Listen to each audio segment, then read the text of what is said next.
तक मैं समझती हूँ, इतना मैं साइंस को नहीं जानती, लेकिन जहाँ तक मैं समझती हूँ, हम बचपन से ही, जब से हम पैदा होते हैं तब से लेके वायरसेस और बैक्टीरियाज के आस-पास ही रहते हैं, हम उनके साथ ही जीते हैं, उनके साथ ही पलते हैं और बड़े होते हैं।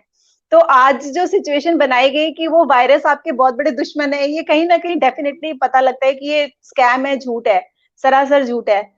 तो नहीं आई थिंक लोगों को समझ में आ जाना चाहिए ये बातें जो हो रही हैं। नहीं, बचपन बचपन से नहीं, वायरसेस हम जब नहीं थे करोड़ों साल पहले से थी।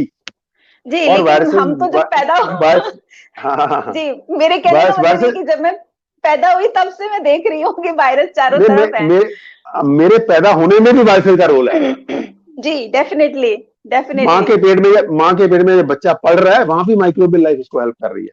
जी, जी, जी, बिल्कुल। और हाँ, जी, सर तो मेरा अगला सवाल बहुत जी, जी, हम्म, मेरा बहुत अहम सवाल है एक्चुअली अगला जो ये जो वायरस का जो ये बता रहे हैं कि महामारी चल रही है, इसके खिलाफ एक टीका बनाया जा रहा है, एक वैक्सीन आ रही है, आपको पता होगा, जो कि आरएनए वैक्सीन है।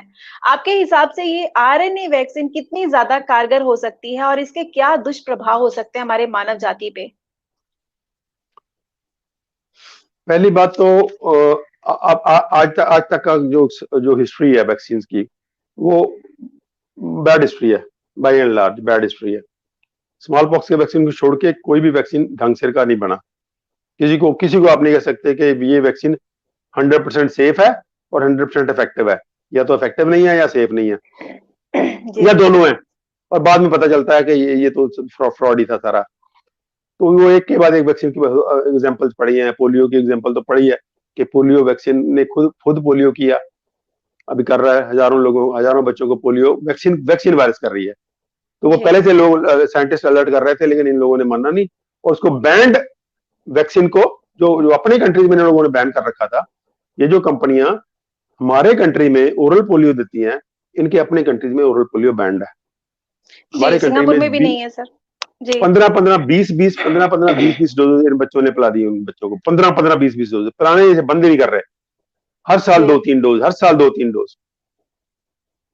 और वो उसका रिजल्ट क्या हुआ? तो वो वायरस अल्टीमेटली म्यूटेट करके डिजीज वायरस बन गई। लिविंग जी, वायरस है वो। मीजल्स का सेम एग्जांपल है। मीजल्स का इन लोगों ने कहा कि 9 महीने पे मीजल्स का टीका लगवाओ, आपके बच्चे को कभी मीजल्स नहीं होगा। पहली बात तो मीजल्स जो था, बहुत जो जो जो तबाही मचाता था, वो बचाता था माल नरिश बच्चों में। जिन बच्चों में न्यूट्रिशन नहीं है, वो बच्चे न्यूट्रिशनली बहुत पुअर होते थे और साथ में बीमार हो जाते थे, तो वो निमोनिया से मर जाते थे। अभी अब अमेरिका की अगर एग्जाम्पल लें, तो अमेरिका में मीजल्स से तो मरता नहीं कोई भी, मीजल्स वैक्सीन से जी, मरते हैं। जी, और ये प्रूव हो गया कि अगर बच्चा बहुत बढ़िया से, उसका जो जो न्यूट्रिशनल स्टेटस है बहुत बढ़िया हो, तो मीजल्स उसका कुछ नहीं बिगाड़ती। Very mild disease. और वो जो कह रहे हैं साइंटिस्ट के, बच्चे अगर आपके पड़ोस में किसी को मीजल्स है बच्चे को, तो अपने बच्चे को उनके घर में भेजिए, ताकि बच्चा जल्दी से एक्सपोज हो जाए और काम खत्म हो। तो ये इन लोगों ने कहा कि 9 महीने पे बच्चे मीजल का टीका लगाओ और उसको फिर वो जिंदगी भर सेफ है। अब हुआ क्या कि बाद में 3 साल पे फिर मीजल्स होने लगा। अब फिर ये जी, कहते हैं नहीं नहीं नहीं, एक टीके से नहीं चलेगा, 18 महीने पे फिर दोबारा दूसरा एमएमआर लगवाओ। चलो जी, एमएमआर शुरू हो गया। एमएमआर नेशनल प्रोग्राम में आ गया, एमएमआर लगने लगा। वो क्या हुआ, एमएमआर जब आया तो 5 साल के बाद होना शुरू हो गया। अभी 5 साल से 10 साल में होना शुरू हो गया। अब कहते हैं नहीं जी, फिर रिपीट करो उसको, एमआर को। अब अभी उसमें एक एम निकाल दिया मम्प्स का। वो पता चला कि मम्प्स इफेक्टिव ही नहीं है। इनको पता चल गया कि मम्प्स इफेक्टिव ही नहीं है। फिर एपिडेमिक हो रही है मम्प्स। एमएमआर लगाते हुए भी अमेरिका में मम्प्स की एपिडेमिक होगी। वो फिर उन्होंने मम्प्स निकाल ही दिया। फिर अब ये कहते हैं एमआर लगाओ। अब एमआर कितनी देर लगाओ कोई पता नहीं, फिर रिजल्ट में हो जाएगा। तो ये ऐसे ऐसे फालतू के तमाशे हैं। टेटनस टॉक्साइड का जो वो आपने मैंने बता दिया आपको कि 5 लाख औरतों को बांझ किया उन्होंने, अफ्रीकन औरतों को। एचपीवी का जो है, ह्यूमन पेपिलोमा वायरस का जो आंध्रा का एक्सपेरिमेंट किया इन लोगों ने, आदिवासी लड़कियों को मारा और बाद में बैन हुआ, पार्लियामेंट में जाके बैन हो गया एचपीवी। हम चिल्लाते रहे, कुछ नहीं हुआ। बच्चों को सबने तैयारी होगी कि स्कूल में सब बच्चियों को एचपीवी ह्यूमन पेपिलोमा वायरस लगवा दो। तो ये सारी की सारी हिस्ट्री बड़ी बैड हिस्ट्री है। कोई अच्छी हिस्ट्री नहीं है वैक्सीनेशन की। जहां तक रेस्पिरेटरी वायरस है, फ्लू का टीका उन्होंने निकाल दिया। H1N1 का टीका भी लगाते हैं ये अमेरिका में। फ्लू शॉट बोलते हैं उसको, हर साल लगता है वो। जी, फ्लू भी उतना ही होता है, बस मरते भी उतने ही है। कोई फर्क नहीं पड़ा उसमें। क्यों? क्योंकि आज आप इसका वैक्सीन ढूंढ रहे हो, ढूंढते ढूंढते आपको 2 साल लग जाएंगे, बनाते बनाते और 1 साल लग जाएगा, आपको इतने बड़े लोगों को देना है। तो जब तक वो आपका टीका मार्केट में आएगा, वायरस बदल जाती है, वायरस कुछ हो रहा जाती है। जी क्यों? क्यों बदल? क्यों? नेचुरल अंडरस्टूड है, वायरस बदलेगी। वायरस को अगर हजारों लोगों के डीएनए से मिलकर मल्टीप्लाई किया उसने, तो बदलेगी, बदलेगी, क्यों नहीं बदलेगी वो? जब तक आपका वैक्सीन आया, वही वायरस हजारों लोगों के डीएनए से मिलकर मल्टीप्लाई करके मेरे से मिली, आपके मिली, फिर किसी उससे, क्योंकि उसको मल्टीप्लाई करने के लिए डीएनए से मिलना पड़ता है। उसने मेरा डीएनए यूज किया, कल को आपका किया, तीसरे का किया, चौथे का किया, तो जब तक वो टीका आया तब तक वो वायरस और है ही नहीं वो वायरस। तो ये फ्रॉड हो रहा है। वो H1N1 से भी हुआ और इससे भी होगा। टीका लेके आएंगे तो वेक्टर इसने होना नहीं, जुकाम लोगों को फिर भी होते रहना, ये कहेंगे नहीं ये अब तो और वायरस है। अभी H1N1 को छोड़ दिया इन लोगों ने, उसकी बात नहीं करते। जबकि जी पहले H1N1 से कहते थे 6.5 लाख बंदा मरता है हर साल, अमेरिका में 35,000 बंदा हर साल मरता था। तो ये उसका, तो ये तो पहली बात तो वैक्सीन का इसका टीका बन नहीं सकता, जी इफेक्टिव भी नहीं होगा। दूसरी बात, सेफ नहीं होगा। क्यों?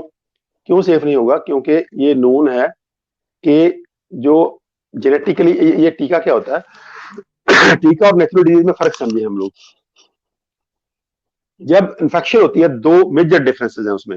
एक तो वो नेचुरल वायरस है, नेचुरल वायरस जो है वो हजारों करोड़ों सालों से वही है, हमारा बॉडी भी उसको जानती है, हमारी बॉडी में उसको डिफेंड करने की पार्शियल इम्यूनिटी है।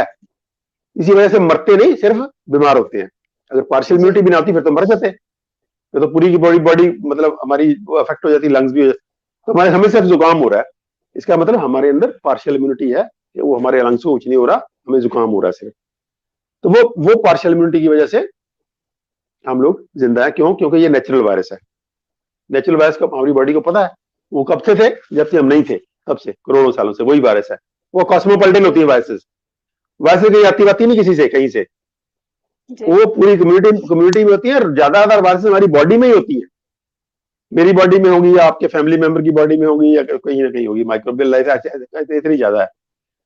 तो वो कहीं ना कहीं कॉस्मोपॉलिटन है। तो नेचुरल जो डिजीज होती है, उस बॉडी हमारी उसको पहचानती है, उसको डिफरेंटली रिएक्ट करती है और अपने आप को वो मरने नहीं देती। जो ये टीका आएगा ये नेचुरल नहीं होगा, ये क्या होगा? जेनेटिकली मॉडिफाइड होगा। जी जेनेटिकली मॉडिफाइड वायरस ऑल्टुगेदर डिफरेंट है, तो इसको देने का रूट डिफरेंट है। वो वायरस कहां से एंटर करेगी? यहां से। जब यहां से एंटर करेगी तो बॉडी इसको यहीं रोक लेगी, यहां रोकेगी तो उसकी इम्यूनिटी शुरू होगी, टीका बनना शुरू हो गया। नेचर का टीका जी बन रहा है यहाँ, साथ साथ में जुकाम हो रहा है, साथ में क्या हो रहा है? हमको तो सिर्फ जुकाम दिख रहा है ना, तो अंदर से बॉडी क्या कर रही है? इसको टीकाकरण कर रही है, अपना नेचुरल टीकाकरण कर रही है। वो दोनों इकट्ठे चल रहे हैं। जब तक वो, अगर वायरस बहुत ज्यादा नीचे जाने की कोशिश भी करेगी तो हमारी इम्यूनिटी फिर अंदर से वो हमारा वो स्ट्रांग भी हो रहा है, दोनों काम चल रहे हैं। जुकाम भी हो रहा है, हमको बुखार भी हो रहा है, खांसी भी आ रही है, नीचे अंदर से बॉडी हमको डिफेंड करने की कोशिश भी कर रही है। तो वो जो टाइम टाइम फ्रेम मिल गया हमको, उससे हमको ज्यादा बीमार नहीं होंगे, हम सीरियसली बीमार नहीं होंगे, मरेंगे नहीं। ये जो जेनेटिकली मॉडिफाइड वायरस है, पहली बात तो जेनेटिकली मॉडिफाइड है, नेचुरल वायरस नहीं है, इसको हमारी बॉडी पहचानती नहीं है। जी बॉडी कैसे रिएक्ट करेगी कुछ पता नहीं। नंबर 2 पे आप सीधा इंजेक्ट कर रहे हो उसको, टीका लगा रहे हो, आपने तो रूट ही बाईपास कर दिया, अब सीधा खून में भेज रहे हो उसको। जी खून में भेजने का मतलब सारी बॉडी को दे रहे हो, पूरी बॉडी को दे रहे हो।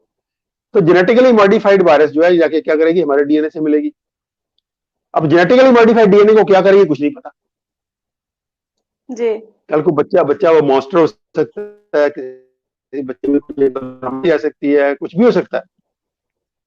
तो ये पॉसिबिलिटी इज ऑलवेज देयर कि और लोग अलर्ज कर रहे हैं कि जो वैक्सीनेशन पहले दे रहे हैं हम लोग, उससे सैकड़ों हजारों बच्चे बीमार हो रहे हैं, वो मंदबुद्धि हो रहे हैं, वो लर्निंग डिसऑर्डर्स हो रहे हैं उनको, वो ऑटिस्टिक हो रहे हैं, और कंजेनिटल एब्नॉर्मलिटीज बढ़ रही हैं। बच्चे पैदा हो रहे हैं, किसी का पांव टेढ़ा है, किसी के मुंह में वो शेद है, किसी के हार्ट में शेद है, कोई कोई किसी की बाजू नहीं है, किसी की कुछ नहीं है, किसी का कुछ नहीं है। तो इतने बच्चों की गिनती बहुत बढ़ रही है कंजेनिटल एब्नॉर्मलिटीज की। अब ये टीका देंगे, उसके बाद कंजेनिटल एब्नॉर्मलिटी बढ़ जाएंगी, तो किसी को क्या पता चलेगा किससे बढ़ रही है? क्योंकि जी डीएनए से जाके छेड़छाड़ तो करेगी।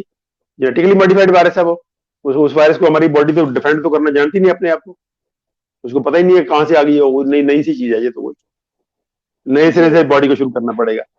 तो ये पूरे का पूरा बड़ा डेंजरस मामला है। एक तो ये डेंजरस है नेचुरली भी, अगर वैक्सीन बनेगा तो इफेक्टिव नहीं होगा, पहली बात, इफेक्टिव होगा तो खतरनाक होगा। और तीसरी जो बात है कि ये जो जिन हाथों में ये नेशनलिस्ट लोग नहीं है, ये जेन्युइन लोग नहीं है, ये pro pro pro pro people या प्रो ह्यूमैनिटी लोग नहीं है, ये एंटी ह्यूमैनिटी लोग हैं।